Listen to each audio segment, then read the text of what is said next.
Boa noite, então, a todos, a todas, né? No momento só temos as meninas. Eu colei aqui no chat a nossa atividade. Então, agora, acho que vocês perceberam que o projeto vai deslanchar em algumas semanas, né? Nós vamos fazer projeto de gesso, de iluminação, o projeto elétrico, o projeto de hidráulica, o memorial descritivo e o portfólio para entrega, tá? Todas as atividades, né, terão a data final de entrega no dia 11 de dezembro. Então, eu vou falar com vocês todas as semanas, mas vocês vão entregar as atividades somente no dia 11, tá? Não precisa fazer o projeto de gesso entregar, o projeto elétrico entregar, enfim. Se vocês quiserem me mandar no chat, como já alguns alunos vêm fazendo, né, para ver se está ok, porque uma fase depende da outra, mas nós não vamos corrigir todas para vocês desenvolver uma após a outra, tá? Então é importante que o primeiro projeto saia redondinho para todos os outros também saírem, né? Então, pessoal, por que a gente desenvolve primeiro o layout? Porque em cima do layout a gente solta todos os outros projetos, né? Por isso que a gente desperdiçou aí, vamos chamar desperdiçou, mas não é um desperdício, né? A gente deixou um tempo maior para desenvolver layout, todos os grupos estão com o layout aprovado, para a gente ter tudo definido e aí sim definir agora projeto de gesso, que a gente pode usar gesso tabicado, a gente pode usar sanca invertida, a gente pode usar sanca aberta, sanca fechada. Não precisa usar gesso, né? Não é uma obrigatoriedade, mas é importante a gente saber fazer um projeto de gesso, então eu indico aí que façam, né? Definindo o projeto de gesso, eu consigo trabalhar a iluminação. Por que é importante ter o layout? Porque eu vou focalizar os meus pontos de luz, né? Mediante ao mobiliário que eu especifiquei no meu layout, ao espaço físico que eu tenho dentro do ambiente, né? A resolução que a gente deu para ele. Então, adianta a gente fazer um projeto de iluminação sem ter definido nada? De repente, você vai especificar spots, onde vai ter um armário até o teto, que vai tampar esse spot, né? Então, percebam que uma coisa fica amarrada à outra, né?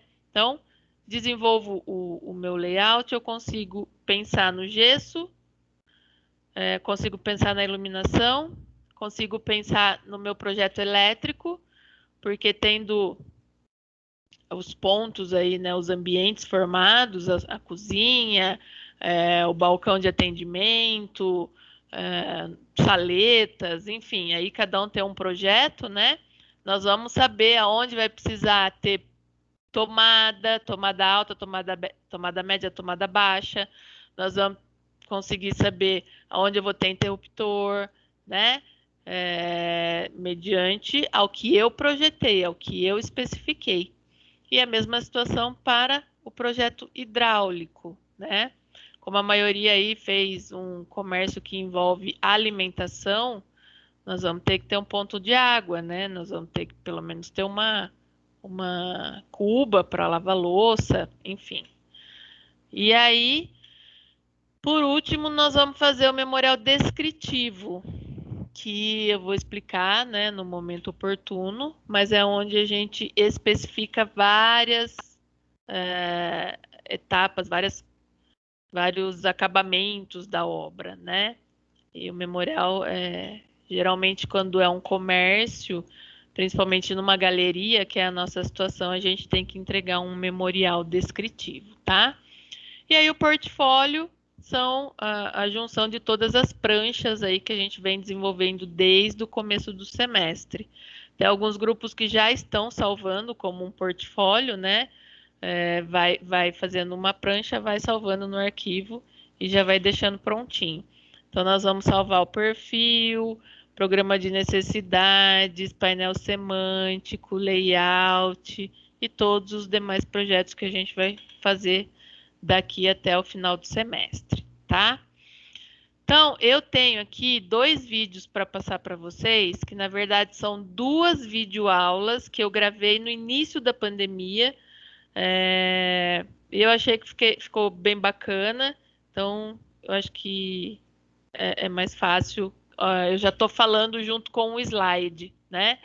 Então eu vou abrir para compartilhar com vocês. Deixa eu só. Um vídeo tem 24 minutos e o outro vídeo tem 8 minutos, tá?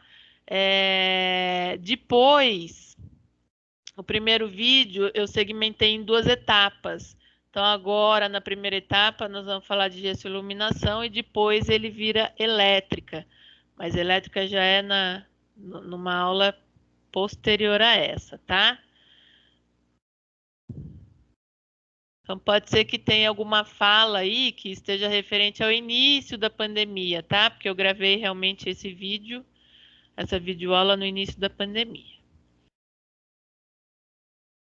Se tiverem dúvidas, Ué, a Shirley respondeu, mas não apareceu aqui. Vocês já podem parar. Deixa eu ver. Respondeu lá fora, será? Me manda o link que ela não consegue entrar. Alguém consegue mandar o link lá, Sônia? Vou mandar sim, Raquel. Tá, deixa eu copiar. Você consegue copiar ou você quer que eu copie e te mande? Eu consigo, mas se tiver mais fácil para você copiar e mandar, pode ser. Tá, peraí. Vamos ver se não entrou aquele link gigante que não serve pra nada. Entrou, óbvio, né? Ai, que triste, viu? Tem hora que ele dá certo, tem hora que ele não dá certo. Peraí que eu vou copiar de novo.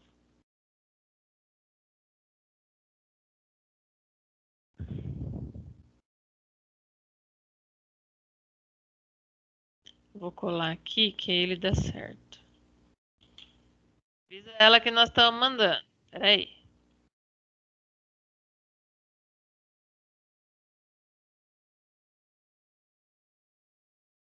Nossa, não consigo.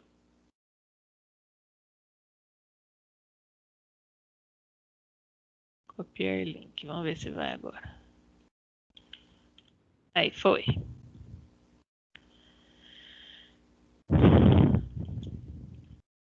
Já mandei, Raquel. Obrigada, bem. Deixa eu voltar lá onde está o vídeo. Vou compartilhar a tela. Vocês só me falam se vocês estão vendo, tá? Ah, tem que compartilhar o som. Eu sempre esqueço.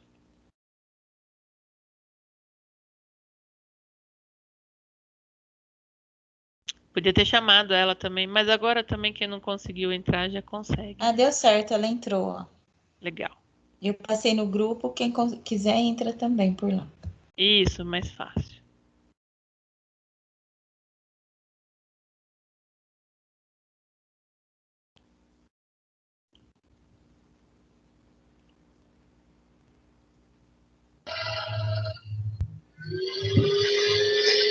Olá, pessoal.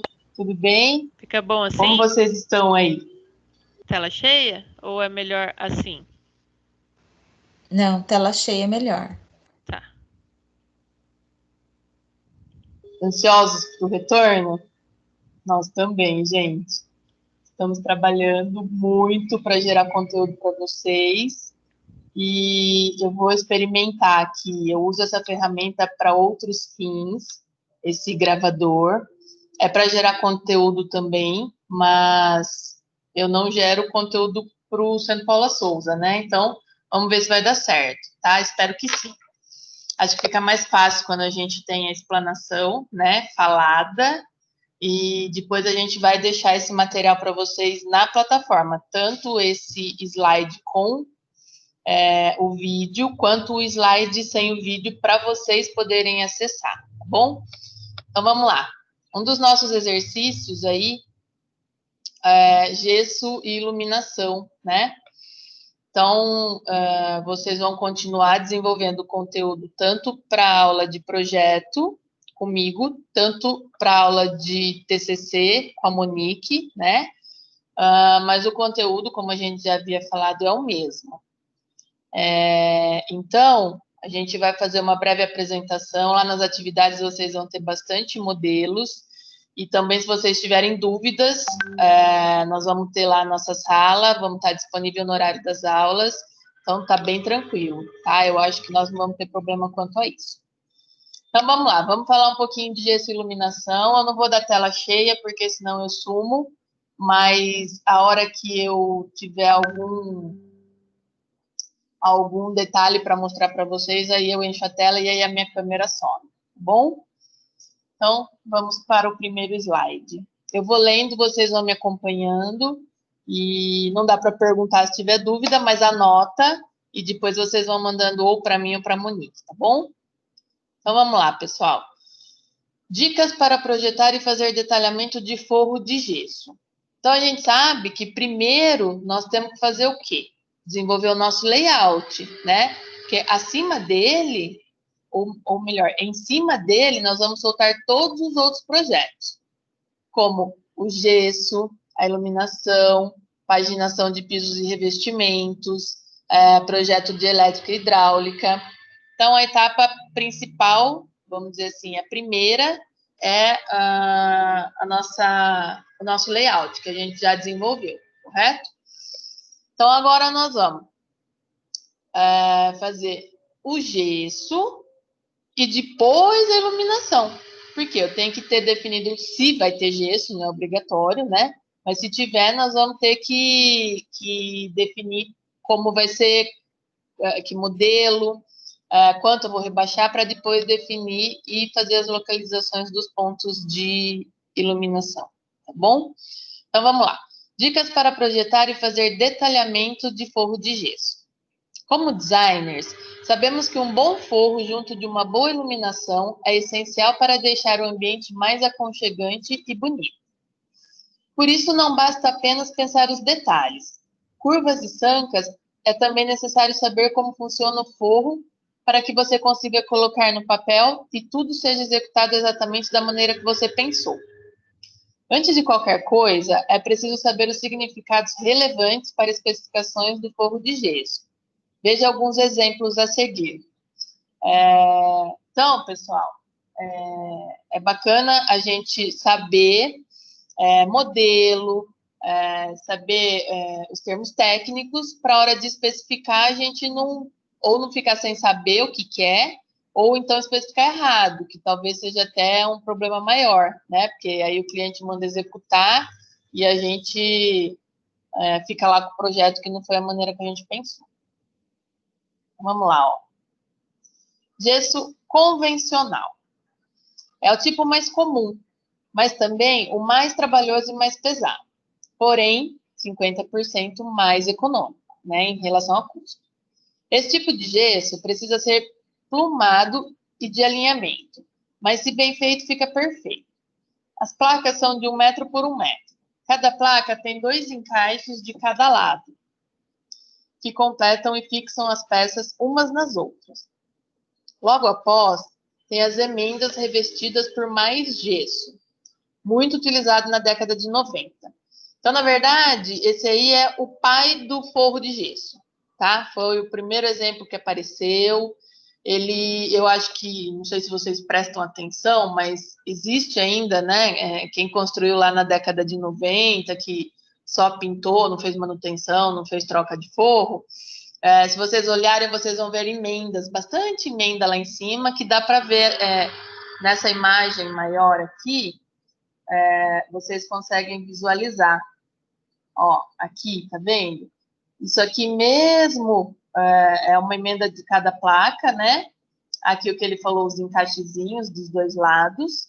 E aí aqui ele passa gesso. Tem uma fita telada e o gesso. Mas mesmo que a gente lixe, passe massa, passe gesso, ele vai aparecer um pouquinho. E tem que ser muito cuidadoso para instalar esse gesso, porque senão ele trinca, né? Na verdade, assim, em cada emenda de chapa, onde vai passar o gesso, colocar a fita selada, se não deixar a dilatação, ele vai trincar. Então, assim, ele é mais econômico, mas ele também é um pouquinho mais trabalhoso, tá? O gesso pode ser um rebaixamento simples, que normalmente se dá por volta de 15 centímetros, mas pode ser da altura que você quiser.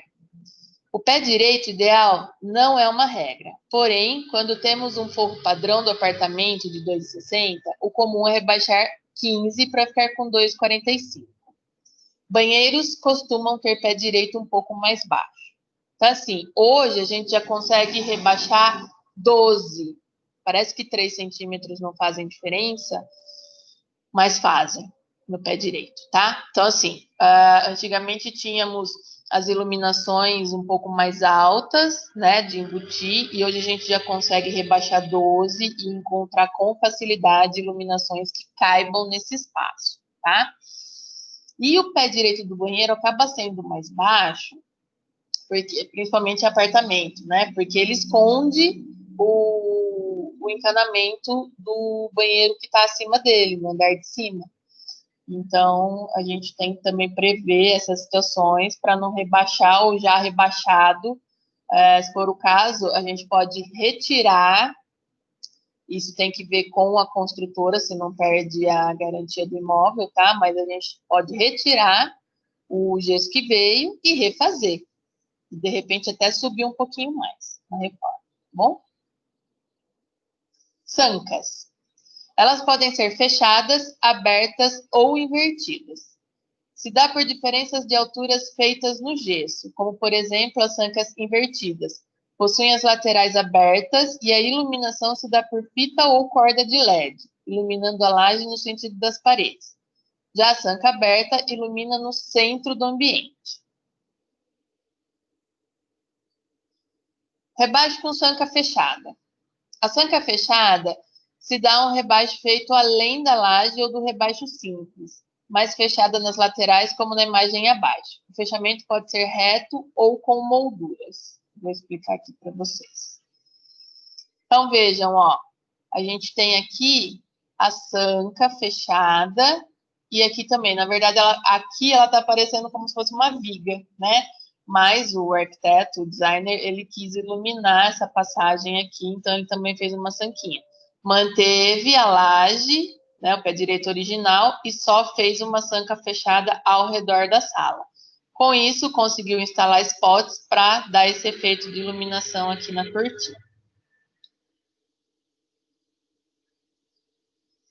Rebaixo com sanca aberta. A sanca aberta possui as laterais abertas voltadas para o centro, podendo ser a moldura que dá acabamento à iluminação reta ou não. A iluminação pode ser feita com corda de iluminação ou fita de LED, em várias cores e tons mais quentes ou frios. Então, vejam, sanca aberta, a abertura dela voltada para o centro do ambiente, tá? E aí aqui ela está iluminada provavelmente com corda de LED, mas pode ser colocado fita também, hoje é mais comum, né? E aqui vejam, a gente ainda tem uma abertura no gesso para instalação de um trilho. Ó, tá vendo? Tem 2 spots do trilho aqui. Legal, né? Então, ó, sanca aberta. Ela é, vamos dizer, um U com a abertura para o ambiente, para o centro do ambiente, ok? Rebaixo de sanca invertida. A sanca invertida possui a iluminação voltada para a parte de fora, virada para a parede. A forma da iluminação é a mesma anterior, ou seja, com fita ou corda de LED. Então, vejam, ó. Aqui a gente tem o rebaixo de gesso e a sanca está voltada, iluminando a parede. Tá vendo? Sanca invertida. Então, agora nós estamos assim, né? A parede está aqui e nós estamos iluminando aqui, ó. A outra, nós estamos iluminando para o centro do ambiente. Tabica ou gesso tabicado. Pode ser utilizada de 2 formas. A primeira função é evitar trincas, pois a tabica ajusta o forro ao ambiente em relação à dilatação. Assentamento e movimentação da alvenaria e trepidações que ocorrem por fatores externos. A segunda função da tabica é decorativa, pois dá a impressão de um forro flutuante. Então, eu até tenho aqui atrás de mim, ó, uma tabica. Tá vendo? Ó. Então, tem pendente e tal, mas tá vendo ali, ó, parede azul e o teto branco? Então, é um forro tabicado. Ou simples, tá? Pra gente trabalhar com iluminação. Então, o que é a tabica? Ó, o que vocês viram ali na minha parede a parede tá aqui e o teto tá aqui. Então, é essa estruturinha aqui. Isso é a tabica, tá? Esse L metálico. Aí a placa de gesso é fixa nele, né? Aqui tem a situação, deixa eu ampliar para vocês. Tem a situação de uma obra, então vejam, ó, essa linha cinza aqui, ó, é a tabica, é isso daqui, ó. Ok? Aí o rapaz montou os andaimes, é uma obra que eu fiz, essa daqui no apartamento. O rapaz está no andaime instalando a tabica para depois receber o gesso. Então, veja, ó, o dreno do ar-condicionado aqui tá tudo acima do forro de gesso, tá? Então, é por isso que a gente precisa deixar essa distância, que hoje eu falei para vocês, já dá para ser de 12 centímetros, porque tudo fica escondido nesse vão aqui, ok? E aí, prontinho, né, ó, dá a sensação que o forro tá flutuando. Então, aquele L, esse L aqui, ó, ele tá aqui, ó. Ele vem aqui e desce para segurar o gesso na volta toda.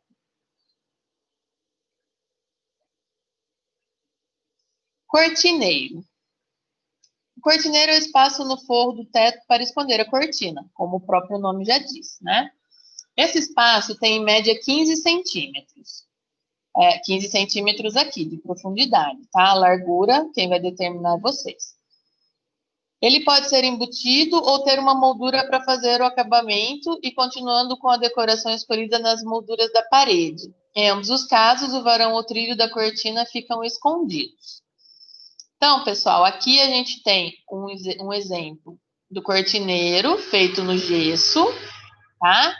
E aqui, ó, vejam que tem a moldura na parede. Essa mesma moldura continua e cria o cortineiro. Então, eu não preciso necessariamente rebaixar tudo, todo o teto, para ter um cortineiro. Se meu cliente não quiser investir, e é mesmo assim, ele gosta do cortineiro, a gente pode fazer com a moldura. E fica bem bacana, viu? Então, essa moldura, ela é um elemento único. Se precisar de emenda, pode fazer, mas depois dá um acabamento. Ela é presa nas laterais, né? Fixa com gesso mesmo, e no teto, tá? E aí aqui você deixa os 15 centímetros para acomodar a cortina. E aí, ó, a gente ainda consegue até iluminar um cortineiro. Eu não gosto muito, mas é uma opinião pessoal, tá? Então, veja, um cortineiro sobreposto, que é o que a gente está conversando, um cortineiro no forro de gesso, né? E aqui, um cortineiro com uma iluminação. Então, a gente coloca o LED aqui, ó, e ele vai rebater no teto e iluminar aqui a cortina. Bom? Molduras de gesso. As molduras de gesso ou roda-teto de gesso são usadas com ferramentas de gesso. Seja gesso plaquinha ou drywall. As molduras feitas de gesso têm função principalmente decorativa. Ela deixa o ambiente mais bonito e com um acabamento sofisticado. Hoje a gente pode usar também boiserie, né? Tem boiserie que é feito de gesso e é feito com moldura. Porém, se você bater, né, no gesso, ele é muito frágil, ele vai acabar avariando. Então, a indicação é fazer com PVC. Tem outros materiais para fazer boiserie, mas dá para fazer com a moldurinha também, bom? Então, vamos ampliar aqui para vocês. A moldura pode ser arredondada intercalada com dentes. Na verdade, a gente tem vários modelos, né? Ela pode ser produzida em duas partes, roda-teto e roda-parede. Então, veja que bonito. Eu gosto, ó. Você coloca na parede e no teto. Pode ser usado somente no teto ou somente na parede, tá? Na verdade, o projeto você vai definir e o que você definir, basicamente tudo dá para fazer com as molduras de gesso, ok? E roda-meios também, né?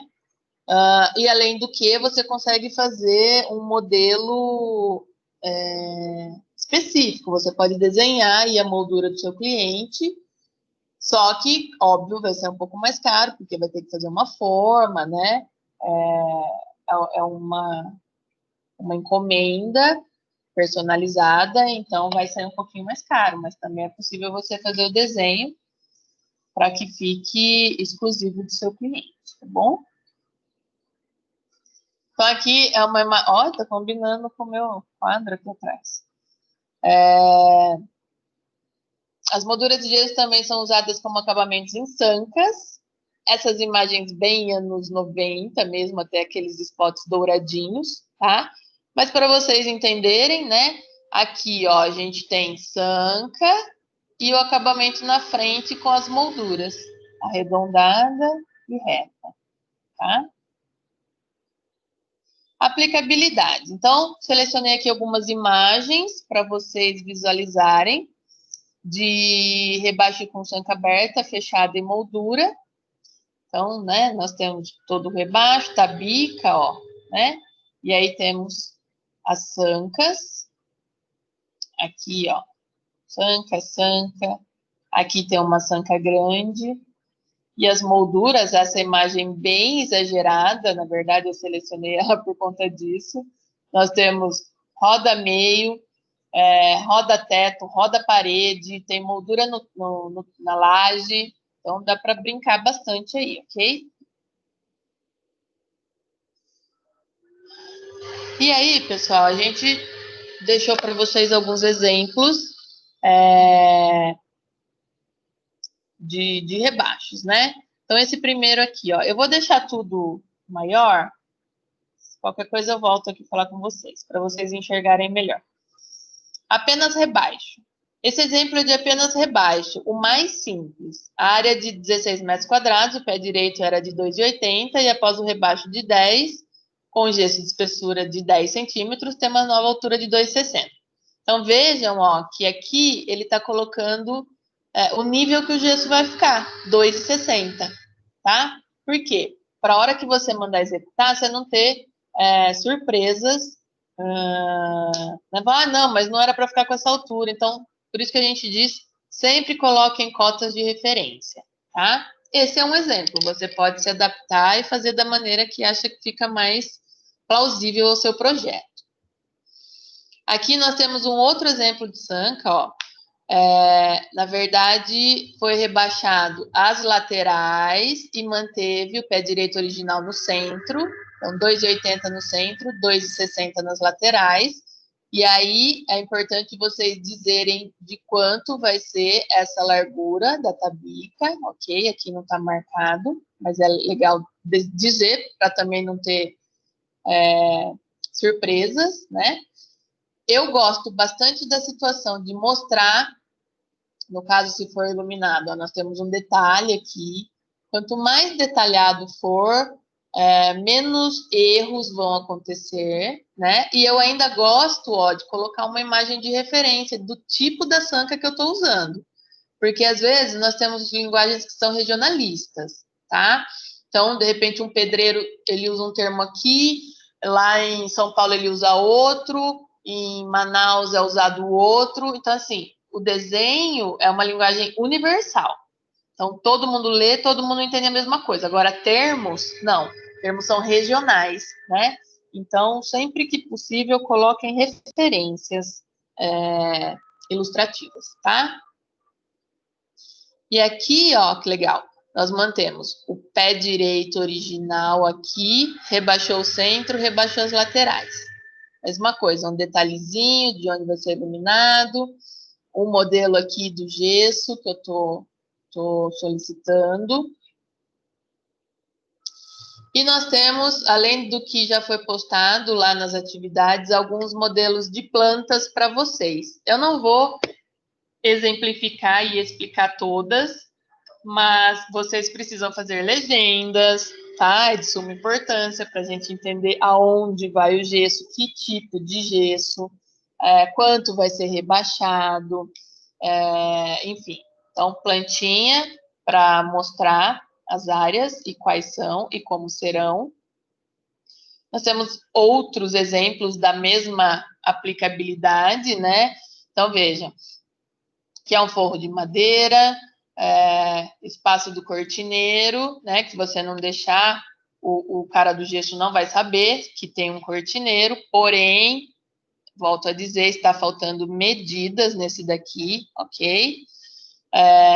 Indicação do acabamento de gesso e vejam que tem a legenda do lado, ó. Forro em madeira, forro de rebaixo de 15, junta de dilatação, sanca invertida, cortineiro, tá? E por aí vai. São vários exemplos, depois vocês vão olhar com calma. Ó, aqui, por exemplo, quando a gente vai fazer um rasgo no gesso, eu preciso passar, ó.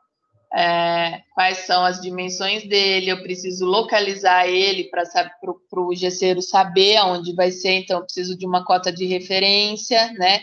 Ó, 25 do cortineiro, aí mais 54, lá, até chegar, entendeu? Então, ó, ele inicia aqui e ele inicia 5 dessa sanca, então a gente sempre tem que colocar as referências.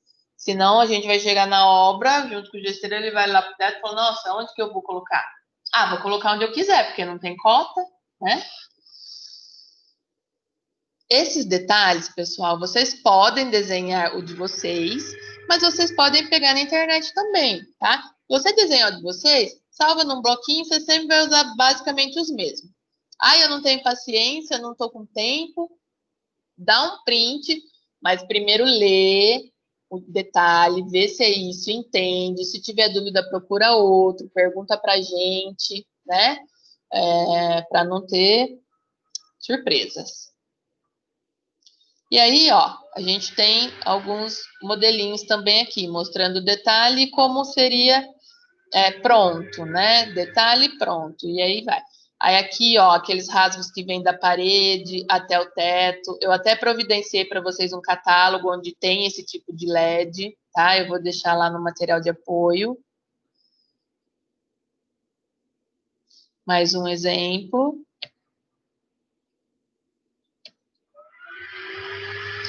E agora a gente vai passar para a elétrica, mas eu vou cortar o vídeo e a gente retorna para não ficar muito extenso, tá bom? Se tiverem dúvidas, retornem, anotem tudo e a gente vai respondendo vocês lá pela plataforma. Dia 4 vocês vão começar a acessar, não sei quando vocês vão assistir essa aula, 4 de maio, né? O nosso horário continua o mesmo, então a gente se vê nos horários de aula, tá bom? Um beijo.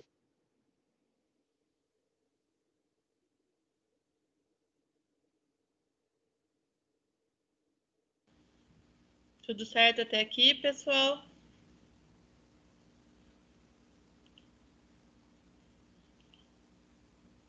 Tudo. Sim. Legal. Então, eu vou passar o segundo vídeo e depois a gente vai conversar sobre ele.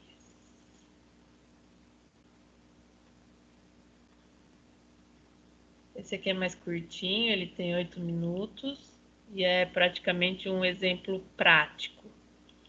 Depois eu vou até mostrar uma outra plantinha de gesso, fora das que estão aqui, dos exemplos.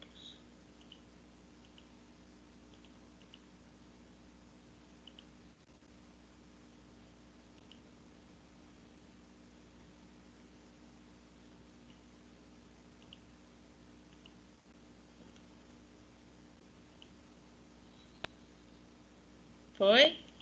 Compartilhou?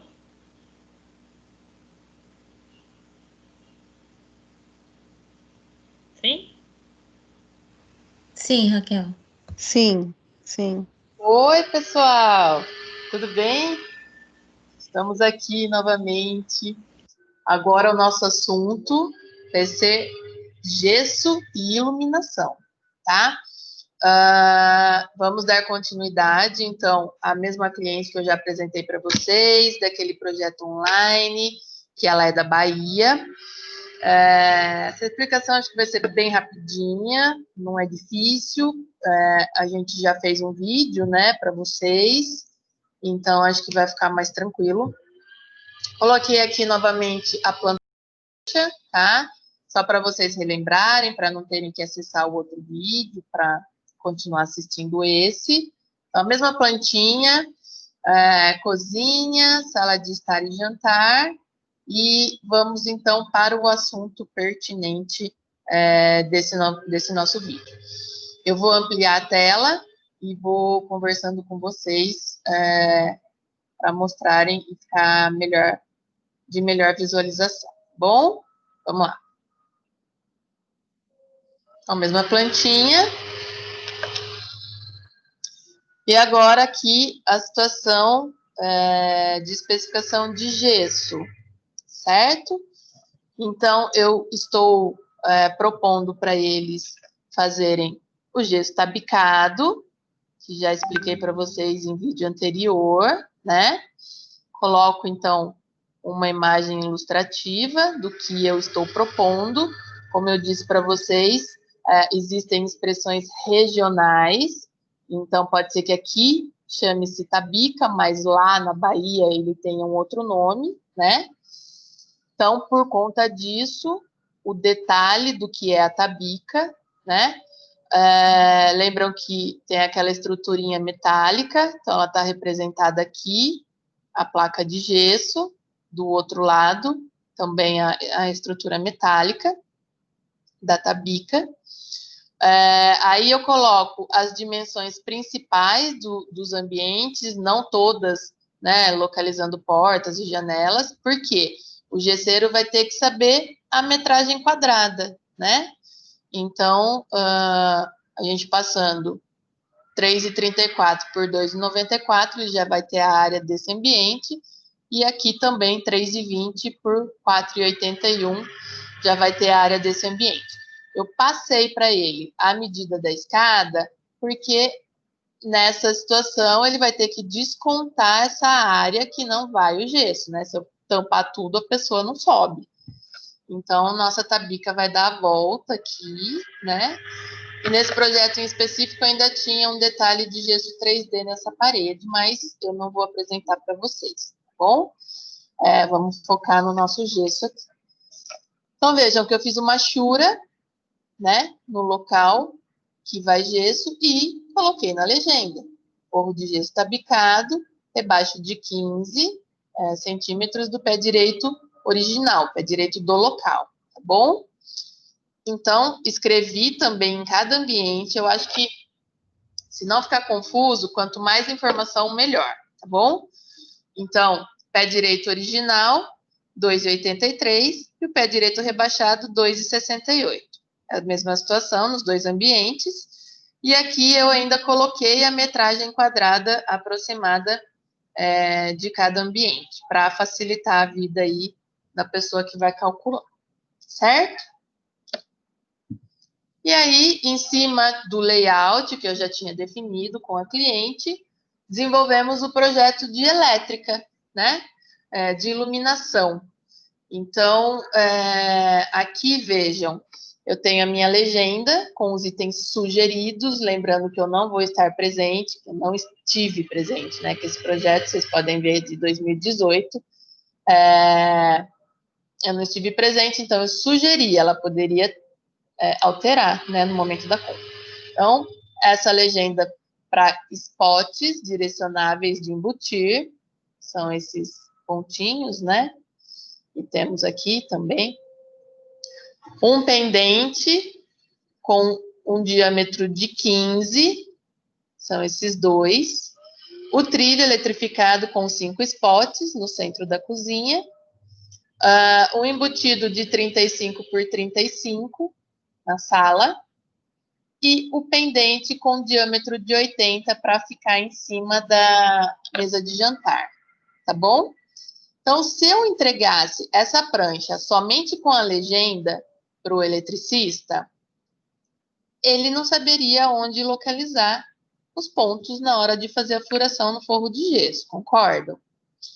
Então, veja, os spots, por exemplo, eu tenho que dar uma referência para ele de quanto estão da parede, nesse caso 33, e a distância entre cada um deles, certo?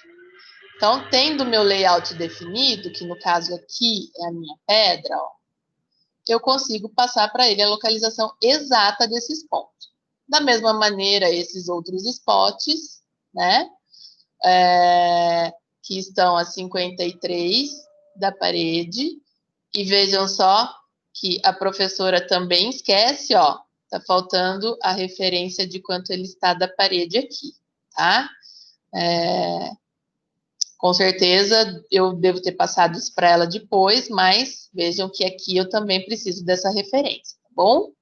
Esses pendentes, a 23 da parede, o primeiro iniciando a 1,10 m e 49 centímetros entre eles.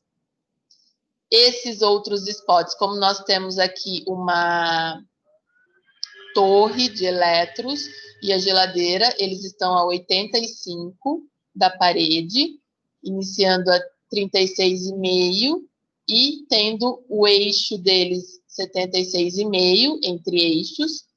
Também vale lembrar que a gente faz a cota dos eixos. Também expliquei para vocês no vídeo pertinente a esse assunto, tá? Sempre cota de eixos, ok? E o nosso trilho, que vai estar o centro dele, né, a 1 metro.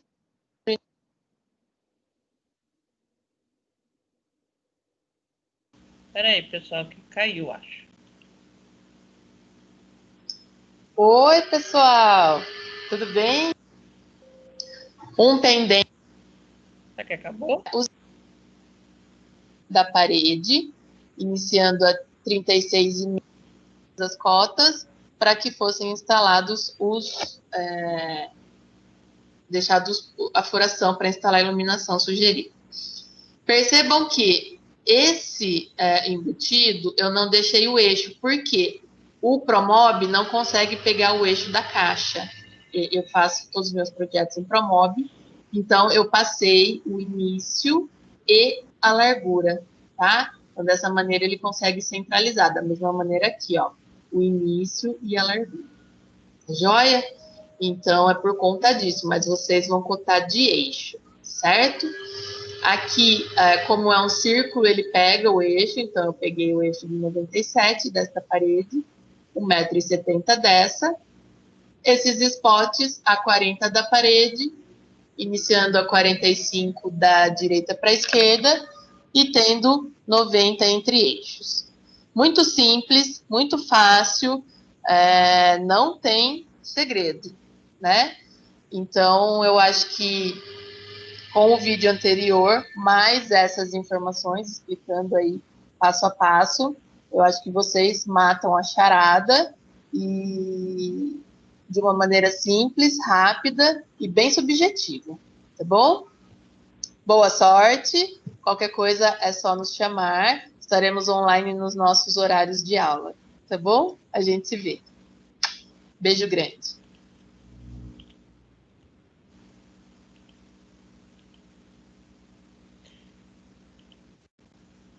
Na verdade, a última palavra não é subjetiva, é objetiva. É agora, Sheila. Senta e chora. Gente, parece complicado, mas é muito simples, tá? Nós vamos, então, partir sempre do nosso layout. Para quem achar mais fácil, imprime o layout, pega um papel vegetal, papel manteiga, coloca em cima do layout, rabisca onde vai ser a iluminação, né? Não é difícil, não. Para de chorar antes de fazer. Rabisca para vocês imaginarem, né? Então, se eu tenho uma bancada de trabalho, eu vou querer uma iluminação com spot em cima dela. Se eu tenho um quadro na parede, eu vou querer que esse quadro seja iluminado. Eu vou utilizar um trilho eletrificado para iluminação. Como eu vou fazer minha iluminação? Eu quero uma sanca aberta, mas eu quero que tenha um pendente no centro. Então, agora, pessoal, é a hora de vocês colocarem em prática as referências que vocês procuram, né? Que vocês procuram em feiras, que vocês procuram em Casa Cor, que vocês procuram em revista, que vocês procuram no Pinterest e por aí vai, né? Então agora é a hora de lembrar daquele ambiente lindo. Nossa, eu vi um ambiente que tinha uma sanca maravilhosa, que eu lembro que tinha um pendente no meio, ou sei lá, né? As referências que vocês têm. Agora vocês vão fazer o projeto de vocês. Então, tudo que a gente vem aí adquirindo, né, conhecimentos, nós vamos colocar em prática, né? Agora somos desenhistas projetistas. Então, bora lá. Pensar no nosso layout e iluminação. No próximo vídeo, que eu vou passar para vocês na semana que vem, nós vamos falar sobre temperatura de cor, né? Que vai ser a parte de iluminação em si, com o projeto, com os pontos elétricos. Mas eu acho que vocês já imaginam aí, já sabem, né? Que a gente tem, por exemplo, lâmpada que muda a cor, né? A gente fala, você gosta de lâmpada branca ou lâmpada amarela? Então, eu gosto particularmente de lâmpada amarela. E aí, a lâmpada amarela, ela acalma, ela não muda a cor de alimento, de roupa, do blush que você passou no rosto, né? Então, é muito importante a gente entender, você não precisa ser um expert em iluminação, tá? Mas você precisa saber especificar. Por exemplo, você não vai colocar... Geralmente as pessoas colocam no camarim a lâmpada branca, né? Achando que vai deixar tudo claro, que a maquiagem vai ficar perfeita. Aí a pessoa sai de casa, parece que ela tomou uma chinelada na bochecha, que tá com aquele blush cor-de-rosa, nossa senhora, dá até medo de sair correndo, né? Porque ela se maquiou numa lâmpada branca, provavelmente. Que a hora que ela tá se maquiando, parece que tá claro. Mas a hora que ela sai da lâmpada branca, tá um terror de ação, né? Então, lâmpada branca geralmente usa-se, por exemplo, em cozinha, né? Que a gente precisa de bastante iluminação, porque vai cortar alimentos, vai limpar alimentos, né? Mas nada impede, por exemplo, de eu ter uma central branca, ou um trilho, né? Enfim. E na minha bancada de trabalho eu ter spots com luzes amarelas, né? A mesma coisa dormitório. Tem cliente que a gente vai trabalhar com várias situações, né? Tem cliente que gosta do branco, tem cliente que gosta do amarelo e tem cliente que gosta misturado. Eu tive uma cliente de Campinas que ela falou para mim, eu quero o meu apartamento parecendo um hospital, eu não quero nada amarelo. E aí foi difícil, mas consegui convencê-la a colocar os spots amarelos, né? Porque, gente, a luz branca cansa, né? Ela deixa a gente muito ligado, muito agitado.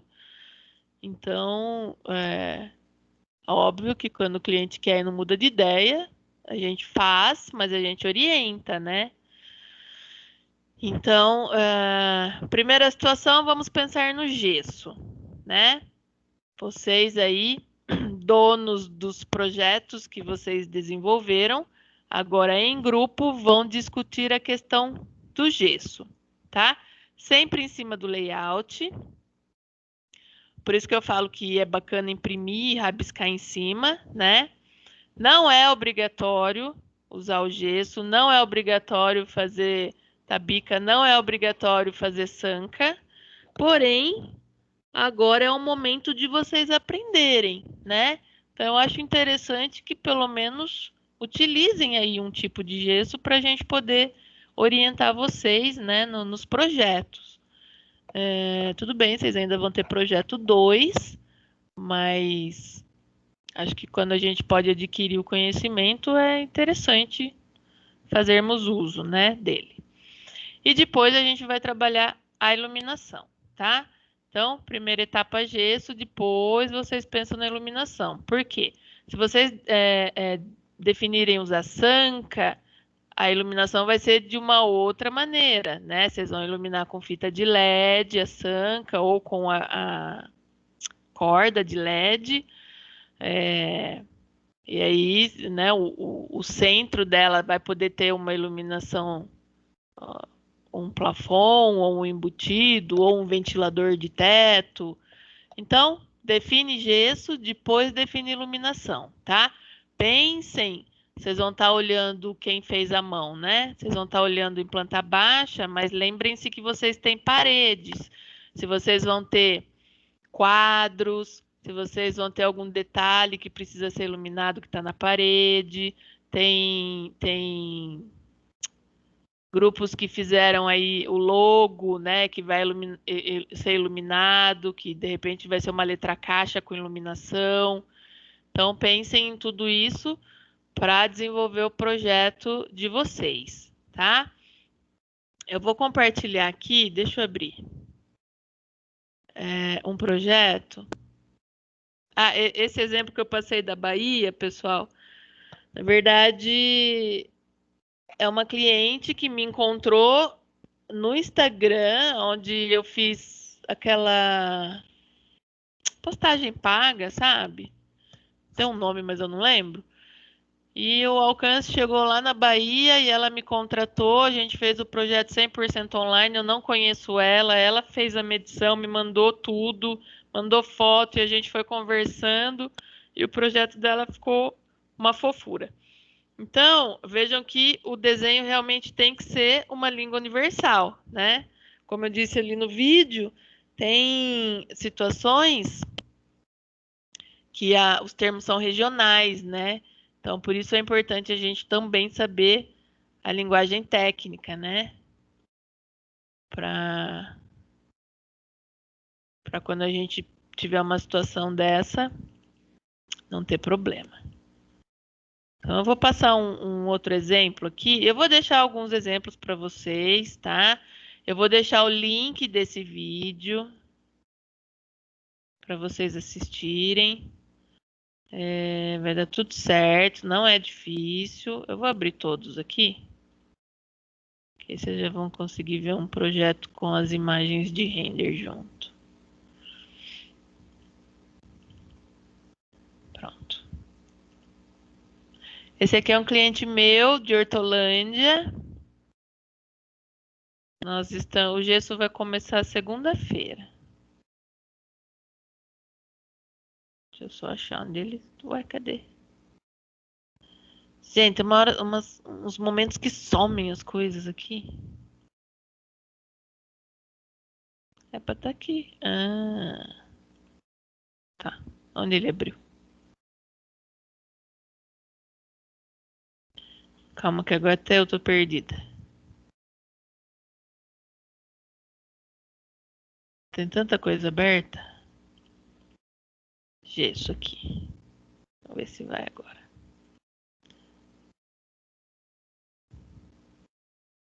Abriu a plantinha de gesso? Sim. Tá. Então, ó, aqui é um apartamento lá em Hortolândia e eu fiz o projeto de gesso, esse para efeito de orçamento. Então, vejam só, fui numerando, né? O 1 aqui, sanca invertida com iluminação. 2, sanca aberta com iluminação. 3, rasgo de luz, né? Aí a gente ia definir se ia ser com LED ou com spot, vai ser com LED. 4, gesso tabicado. 5, cortineiro. E o 6, o gesso que já foi entregue a cozinha já foi entregue com gesso, tá? Então, percebam, aqui já tem uma forração de gesso. Aqui tudo eu vou fazer tabica, gesso tabicado. Marquei onde fica o ar-condicionado, né? Então, aqui a sala de jantar, nós vamos ter o rebaixo de gesso. Aqui no meio é o pé direito original e aqui no meio é rebaixo, tá? Então, aqui nessa tripinha aqui vai ter iluminação.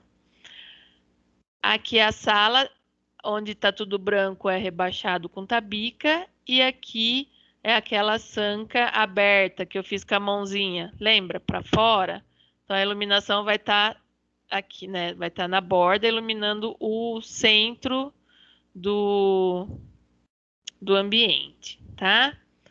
Então, para efeito de orçamento, eu passei as medidas do ambiente, ó. 5,24, 2,62 e por aí vai. E passei a medida da sanca. Então, é isso aqui, ó. Mudou a tela? Mudou. Legal. Então, ó, a sanca invertida em cima da mesa. A sanca aberta na sala de TV.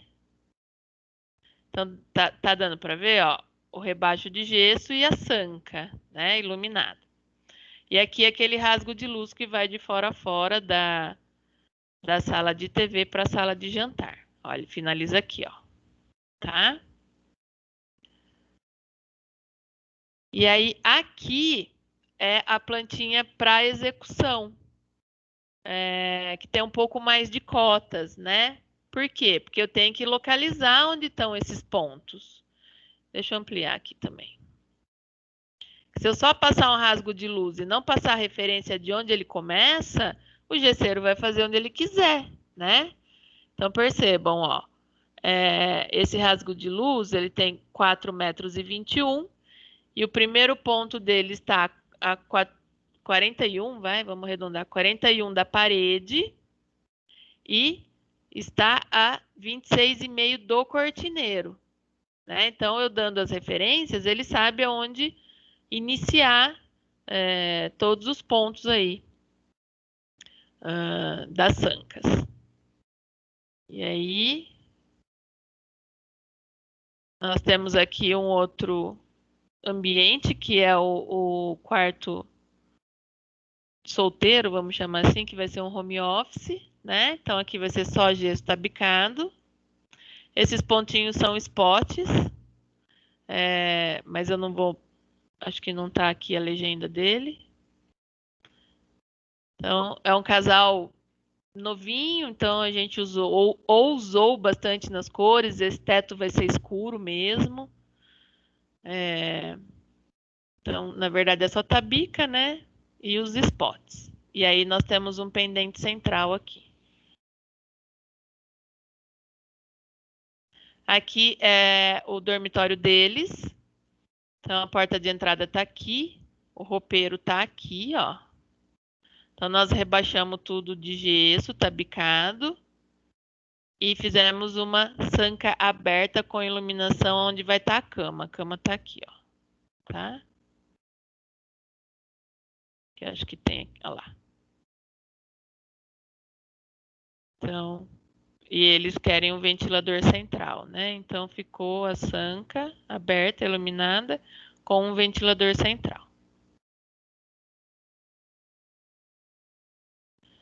Então, por isso que eu falo, pensem sempre em planta, para vocês, com layout, para vocês visualizarem, ó.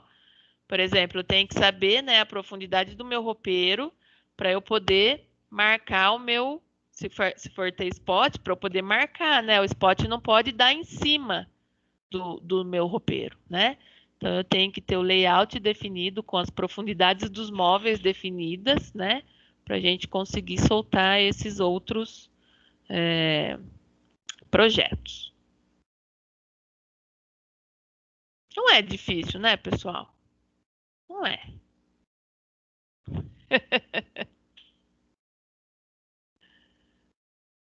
Alguém tem alguma dúvida? Imagina que é difícil, Raquel. Agora vocês são designers, projetistas. Nós vamos projetar. Mas fiquem Tô me tranquilos. descabelando só de pensar nesses projetos. Não descabele, tá? Já tá de cabelo curtinho. Estou aqui, volto a dizer, todas as nossas aulas são aulas onde eu faço assessoria, tá? É mais fácil a gente conseguir conversar na aula, porque é um horário definido para a gente estar junto.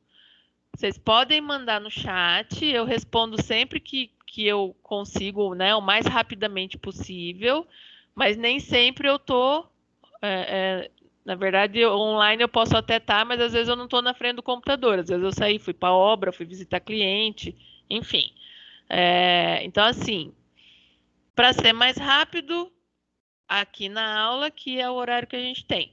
Se tiver com dúvida, me manda no chat que eu vou resolvendo com vocês à medida que eu estiver presente e disponível fora do horário da aula. Assim como a gente já vem fazendo, tá? E vocês não tiveram dificuldades em projetar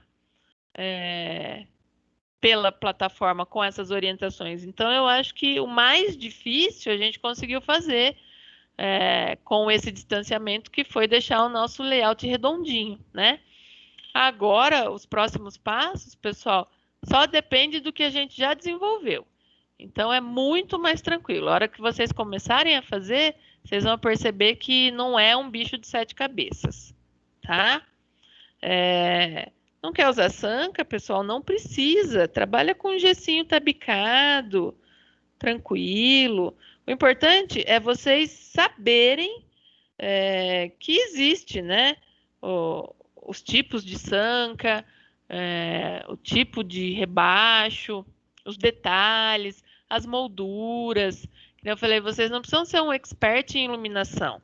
Quando a gente vai especificar, a gente vai, né, numa loja de iluminação e lá tem pessoas que são capacitadas para isso e vão nos orientar, né?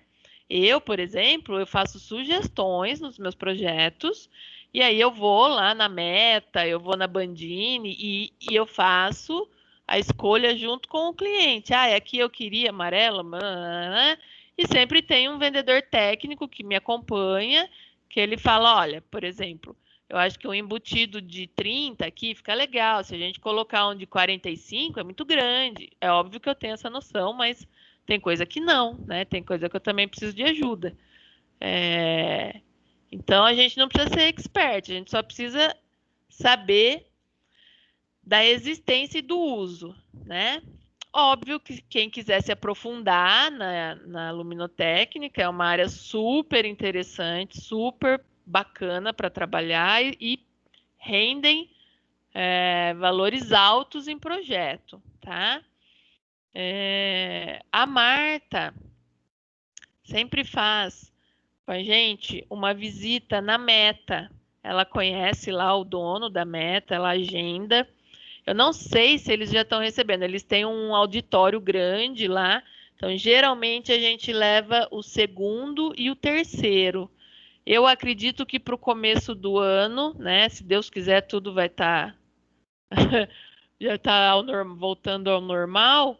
A gente vai fazer essa visita lá, onde vocês vão ter uma super aula de iluminação.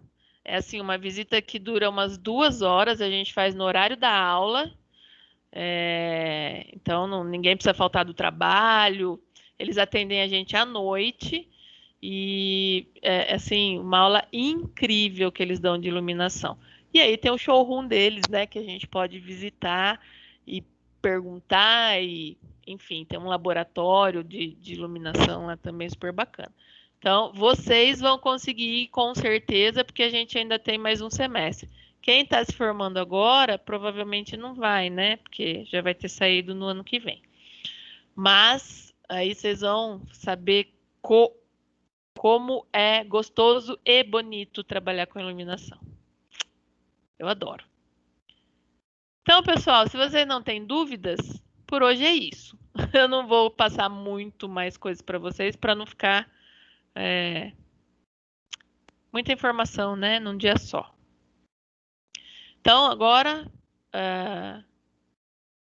a pesquisa de vocês aí vai ser a reunião em grupo para definir gesso e iluminação, tá? Vou deixar o link do vídeo que eu passei para vocês. Vou deixar esse catálogo que eu citei de iluminação, vocês vão ter referências aí. Vou deixar no material de trabalho, tá? Material de aula aí da plataforma. E vou deixar alguns exemplos dos meus clientes que eu passei para vocês, tá? Então, aí tendo dúvida, é só me chamar que a gente vai conversando, certo?